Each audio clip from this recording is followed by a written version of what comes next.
Today we talk about one team member in your team having a bad mood. So first of all, we all have some bad days. We all are sometimes in a bad mood, maybe because it's so warm.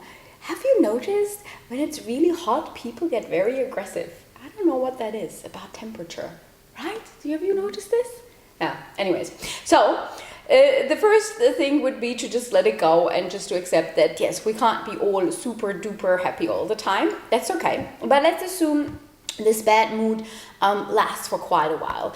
I mean, there are like two things to think about. We can, of course, offer our support or maybe point towards support mechanisms.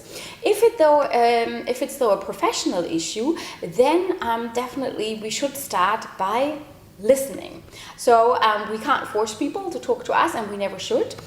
It's really hot, I have to say. Sorry, just 1 second.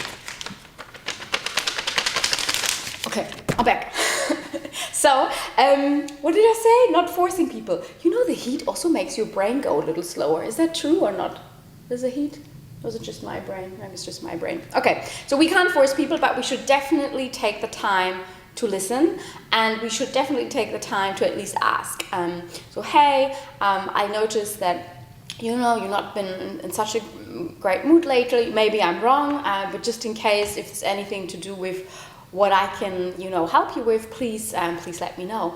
And often it really is just a case to give people the room to talk. And sometimes, you know, there are misunderstandings. Sometimes, you know, maybe you did something wrong, but you didn't know. And just by talking about it, you can hopefully put it out of the way. The next question is, of course, also, are there any solutions? Are there any actions? So let's say the issue has nothing to do with you, but maybe with the professional, the working life. Is there anything you as a team member or you as a leader could maybe support with to find solution strategies? That does not mean that you have to provide the solution. I'm actually all for supporting people and empowering them to come up with their own solutions, because those are the ones that usually work best, instead of just saying, you should do this. Have you not tried this? Why don't you do this?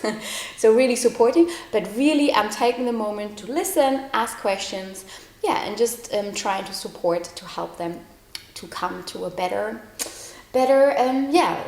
setting, so to speak, if there is any issues that can be solved. Now, my last thing I would like to cover is the concept of emotional contagion.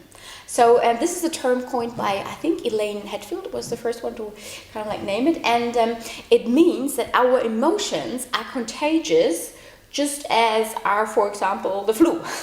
So it means we should also watch out of our own emotions. So let's say this team member is in a bad mood and is constantly in a bad mood, then of course you can just focus on that and you can suck up also this negative mood, or you could turn it around and by you trying to also setting a positive tone.